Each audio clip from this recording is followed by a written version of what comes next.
समाचार today breaking news India news headline updates की कई सारी महत्वपूर्ण और काम की खबरें हैं। ध्यान से पूरे वीडियो के साथ आखिर तक जरूर बने रहेगा। तो चलिए अब जान लेते हैं पहली बड़ी खबर क्या निकल कर आ रही है।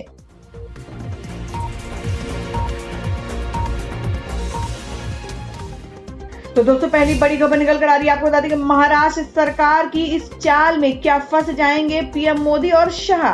जी हाँ दोस्तों, हम बात कर रहे हैं कि महाराष्ट्र की महागाड़ी सरकार के द्वारा हाल ही में लिए गए एक फैसले के कारण प्रधानमंत्री नरेंद्र मोदी और भाजपा के राष्ट्रीय अध्यक्ष अमित शाह की मुश्किलें बढ़ा सकती हैं। और आपको बता दें महाराष्ट्र की सत्ता पर काबिज शिवसेना समेत कांग्रेस और एनसीपी इस समय भाजपा पर आक्रामक रुख अपनाए हुए है और पहले नागरिकता संशोधन कानून और एनआरसी का विरोध कर रही थी और अब उन्होंने पीएम मोदी और अमित शाह को घेरने की नई साजिश रची है। आपको बता दें मुख्यमंत्री पद को लेकर हुई रार और काफी समय तक चली उठापटक के बाद कांग्रेस और मराठा क्षत्रप शरद पवार की राष्ट्रवादी कांग्रेस पार्टी के साथ मिलकर सरकार बनाने वाली शिवसेना ने अब पिछड़ा कार्ड खेल दिया है। तो बता दें कि महाराष्ट्र में शिवसेना एनसीपी कांग्रेस की महागाड़ी सरकार ने पिछले दिनों अन्य पिछड़े वर्ग ओबीसी की जनगणना कराने का प्रस्ताव विधानसभा में पारित करा दिया है और महाराष्ट्र विधानसभा अध्यक्ष और कांग्रेस नेता नाना पटोले ने जाति जनगणना कराने को लेकर विधानसभा में प्रस्ताव पेश किया और जाति जनगणना के प्रस्ताव को सभी दलों को एक स्वर में समर्थन करना पड़ा और एक मत से प्रस्ताव पारित हो गया। दोस्तों मैं अगली खबर में आपको बता दें कि अमित शाह बोले कि सीएए पर झूठ ने देश में अराजकता फैला रहा है विपक्ष। जी हां दोस्तों, आपको बता दें कि गुजरात टेक्नोलॉजिकल यूनिवर्सिटी के 90वें वार्षिक दीक्षांत समारोह में नागरिकता संशोधन कानून पर बोलते हुए गृह मंत्री अमित शाह ने कहा कि विपक्ष सीएए के बारे में दुष्प्रचार कर रहा है और मेरा सभी विपक्षी पार्टियों को खुला चैलेंज है, बताओ इस कानून में कहां किसी की नागरिकता लेने का प्रावधान है। अमित शाह ने कहा कि कांग्रेस व विपक्ष के पास प्रधानमंत्री नरेंद्र मोदी का विकल्प नहीं है, इसलिए वह सीएए पर देश के युवा व अल्पसंख्यकों को गुमराह कर शांति व कानून व्यवस्था को बिगाड़ने के लिए उकसा रहा है। और केंद्रीय गृह मंत्री अमित शाह ने शनिवार को आरोप लगाया कि नागरिकता संशोधन कानून यानी सीएए पर विपक्ष द्वारा फैलाए गए झूठ के कारण देश में अराजकता पैदा हुई है। और दोस्तों मैं अगली खबर में आपको बता दें कि संजीव बालियान की अखिलेश यादव की चेतावनी, एनपीआर फॉर्म नहीं भरेंगे तो चुनाव भी नहीं लड़ पाएंगे। जी हां दोस्तों, हम बात कर रहे हैं कि पशुपालन मत्स्य और डेयरी राज्य मंत्री संजीव बालियान ने शनिवार को समाजवादी पार्टी अध्यक्ष और पूर्व सीएम अखिलेश यादव पर उनके राष्ट्रीय जनसंख्या रजिस्टर यानी एनपीआर वाले बयान को लेकर निशाना साधा है। नागरिकता संशोधन अधिनियम सीएए के समर्थन में आयोजित रैली में बोलते हुए संजीव बालियान ने उत्तर प्रदेश में सीएए विरोधी प्रदर्शनों के दौरान हिंसा को भड़काने का आरोप लगाया है। और दोस्तों मैं बता दूं कि जेएनयू प्रशासन ने उठाए सख्त कदम, कमरे में मिला आउटसाइडर तो स्टूडेंट्स पर होगी कार्रवाई। जी हां दोस्तों, हम बात करें कि जवाहरलाल नेहरू विश्वविद्यालय में 5 जनवरी की हिंसा के बाद यूनिवर्सिटी प्रशासनों के एहतियात के तौर पर कई सख्त कदम उठाए गए हैं। आपको बता दें कि शनिवार को जेएनयू प्रशासन की ओर से जारी एक बयान में कहा गया है कि यदि कोई बाहरी अनधिकृत छात्र अतिथि कमरे में जेएनयू में किसी भी छात्रावास में रहता है तो प्रशासन के नियमों के अनुसार कमरे में रहने वाले छात्र के खिलाफ आवश्यक कार्रवाई की जाएगी। और वहीं 5 जनवरी को हुई हिंसा के लिए भी जेएनयू एडमिनिस्ट्रेशन की ओर से एक 5 सदस्यीय कमेटी का गठन किया गया है। और दोस्तों मैं एक और खबर में आपको बता दें कि जिनको जिन्ना वाली आजादी चाहिए वो पाकिस्तान चले जाएं, बॉर्डर खुलवा देते हैं। आपको बता दें हरियाणा के मुख्यमंत्री ने कहा है कि चाहिए चाहिए आजादी के नारे लगाने वाले को निशाने पर लेते हुए हरियाणा के गृह मंत्री अनिल विज ने तीखी प्रतिक्रिया दी है। आपको बता दें सोशल मीडिया पर वायरल हो रहे जिन्ना वाली आजादी के नारे लगाने वाले लोगों के वीडियो पर विज ने कहा है कि जिन्हें जिन्ना वाली आजादी चाहिए वे पाकिस्तान चले जाएं, हम बॉर्डर खुलवा देंगे। विज ने आगे कहा कि छात्रों को छात्र राजनीति तक रहने दें और उन्हें पढ़ने दें। वे लोग जो अपने राजनीतिक फायदे के लिए उनको इस्तेमाल कर रहे हैं उससे छात्रों की राजनीति भी प्रभावित हो रही है और छात्रों को शिक्षा पर भी बुरा असर पड़ रहा है। और उल्लेखनीय है कि देश की राजधानी दिल्ली के शाहीन बाग इलाके में बीते दिनों सीएए के खिलाफ प्रदर्शन हो रहा था, तो उसी दौरान आजादी के नारे भी लगे। लेकिन गौर करने वाली बात यही थी कि लोगों ने गांधी नेहरू के बाद जिन्ना वाली आजादी के नारे भी लगाए। इसके वीडियो सोशल मीडिया पर वायरल हो रहे हैं। और दोस्तों अगली खबर निकल कर आ रही कि पीएम मोदी और ममता बनर्जी के बीच हुई बैठक, सीएए और एनआरसी को लेकर जताया विरोध। जी दोस्तों हम बात कर रहे हैं कि शनिवार को प्रधानमंत्री नरेंद्र मोदी 2 दिवसीय यात्रा पर कोलकाता पहुंचे और कोलकाता पहुंचते ही उन्होंने पश्चिम बंगाल की मुख्यमंत्री ममता बनर्जी से मुलाकात की और पीएम और सीएम की मुलाकात उस वक्त हो रही है जब राज्य में संशोधित नागरिकता कानून को लेकर भारी विरोध प्रदर्शन हो रहे हैं। और बता दें कि पीएम मोदी अपने 2 दिवसीय कार्यक्रम के दौरान कोलकाता बंदरगाह ट्रस्ट की 150वीं वर्षगांठ के मौके पर आयोजित समारोह में शामिल होंगे।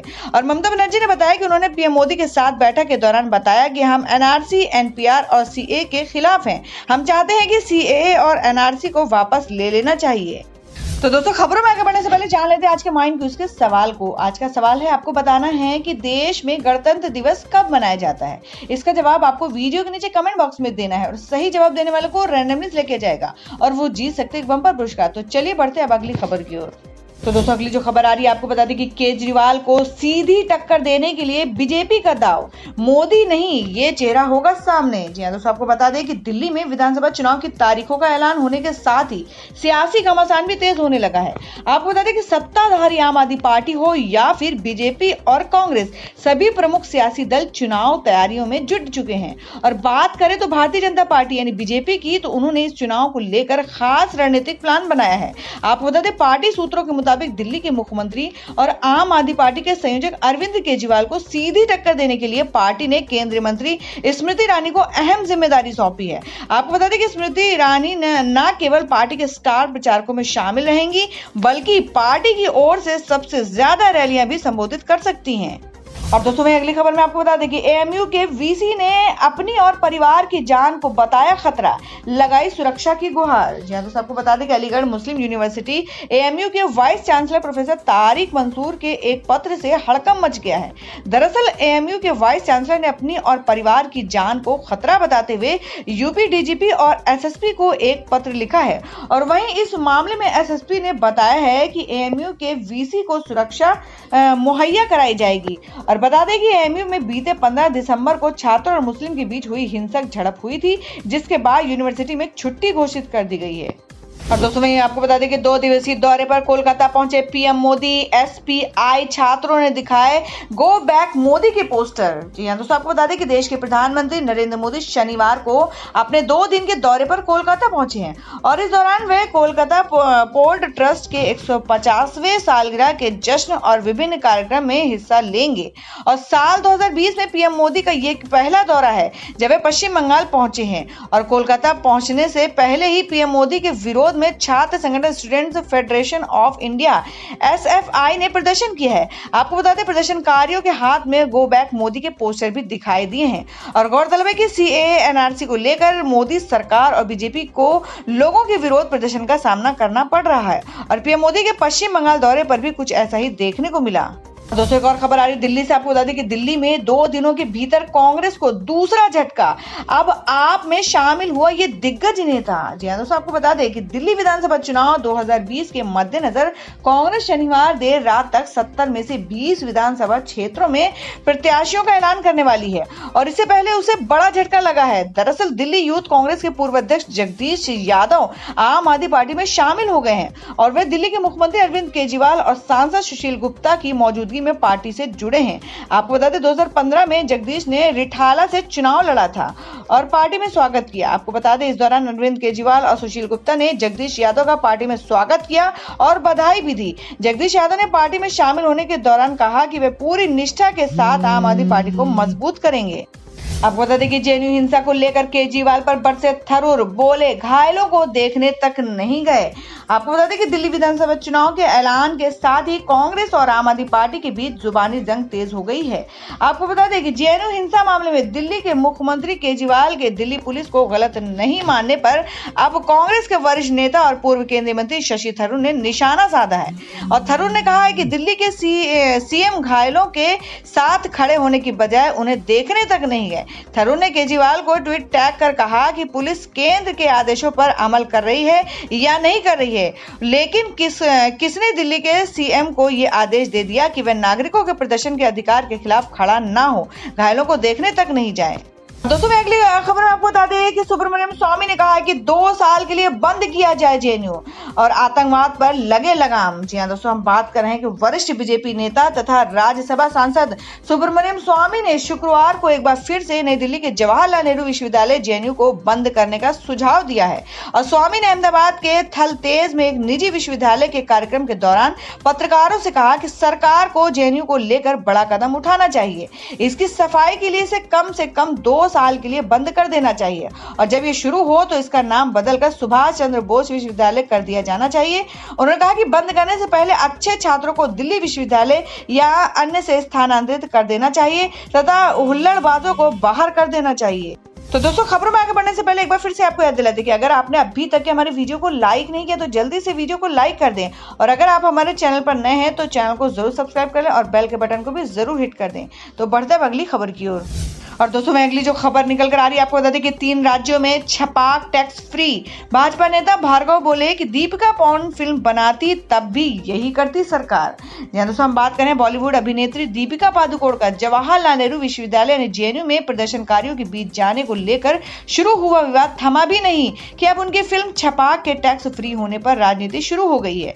आपको बता दें मध्य प्रदेश में भाजपा के दिग्गज नेता और नेता प्रतिपक्ष गोपाल भार्गव ने दीपिका पादुकोण की छपाक को लेकर शर्मनाक बयान दिया है।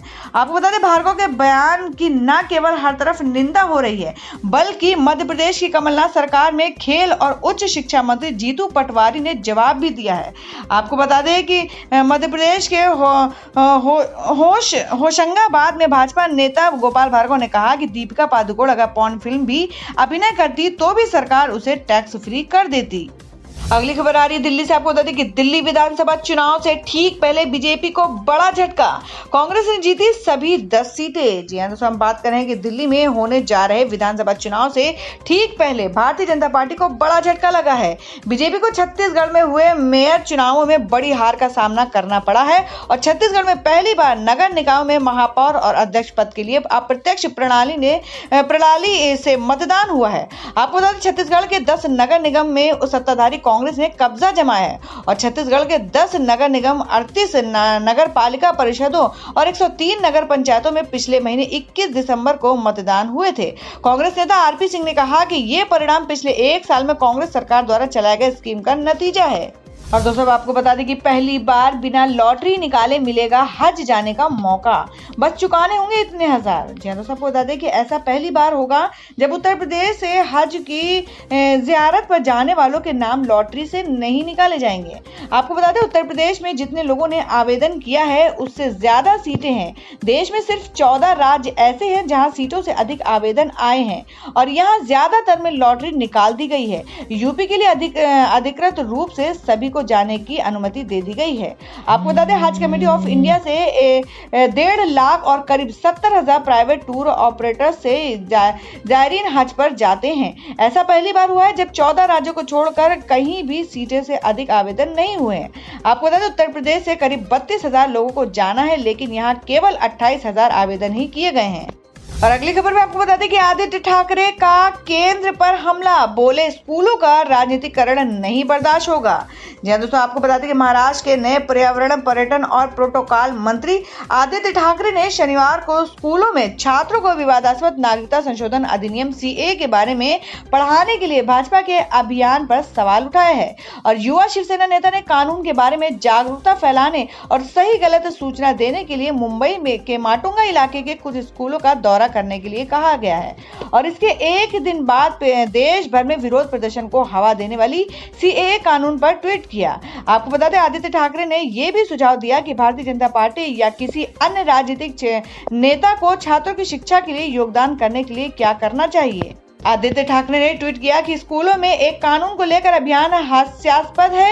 इस तरह की राजनीति प्रचार की आवश्यकता नहीं है। अगर कोई गलत इरादे नहीं है स्कूलों का राजनीतिकरण बर्दाश्त नहीं किया जाना चाहिए। अगर राजनेता स्कूलों में बोलना चाहते हैं तो लैंगिक समानता हेलमेट स्वच्छता पर बोलें। और दोस्तों में एक और खबर मैं आपको बता दें, महाराष्ट्र से आ रही कि महाराष्ट्र निकाय चुनाव में शिवसेना, कांग्रेस, एनसीपी ने मारी बाजी, बीजेपी को लगा झटका। यहाँ दोस्तों आपको बता दें कि महाराष्ट्र के 3 जिलों में हुए नगर परिषद और नगर पंचायत चुनाव में शिवसेना, राष्ट्रवादी कांग्रेस पार्टी, एनसीपी और कांग्रेस बड़े विजेता के रूप में उभरी है। और वहीं आपको बता दें, रत्नागिरी जिले के लांजा नगर पंचायत, नागपुर जिले के कन्हान पिपरी नगर परिषद और चंद्रपुर जिले के गढ़चांदूर नगर परिषद की 51 सीटों में शिवसेना ने 17 और कांग्रेस ने 14 और एनसीपी ने 4 सीटों पर जीत दर्ज की है, जबकि बीजेपी के खाते में 11 सीटें गई हैं और तीनों स्थानीय निकायों में 17 सदस्यीय सदन है। दोस्तों एक और खबर मैं आपको बता दें कि अमित शाह की जगह जेपी नड्डा का बीजेपी अध्यक्ष बनना तय, 19 फरवरी को होगा चुनाव। जी हाँ दोस्तों, हम बात कर रहे हैं कि बीजेपी के राष्ट्रीय अध्यक्ष का चुनाव दिल्ली में 19 फरवरी को होगा और इस बार पार्टी के कार्यकारी अध्यक्ष जेपी नड्डा का नए राष्ट्रीय अध्यक्ष के रूप में चुना जाना लगभग तय है और ऐसे में उनका पार्टी का 11वां अध्यक्ष बनना तय माना जा रहा है। फिलहाल बीजेपी में संगठन के चुनाव चल रहे हैं और बीजेपी के संविधान के मुताबिक 50% से ज्यादा राज्य इकाइयों के चुनाव हो जाने के बाद बीजेपी के राष्ट्रीय अध्यक्ष का चुनाव किया जा सकता है। दोस्तों अब आपको बता दें कि महंगा हो गया है आज से पेट्रोल, जानिए डीजल का कितना बढ़ा है रेट। आपको बता दें कि आज फिर से पेट्रोल डीजल की कीमतों में उछाल देखने को मिला है। बीते 3 दिनों में देश की राजधानी दिल्ली में पेट्रोल 27 पैसे और डीजल 38 पैसे प्रति लीटर महंगा हो चुका है और लगातार तीसरे दिन यानी शनिवार और रविवार को 11 जनवरी 2020 को पेट्रोल और डीजल की कीमतों में बढ़ोतरी हो गई है। और जानकारी दें कि ऑयल मार्केटिंग कंपनियों ने शनिवार को पेट्रोल 6 पैसे प्रति लीटर और डीजल का रेट 13 पैसे प्रति लीटर तक बढ़ा दिया था।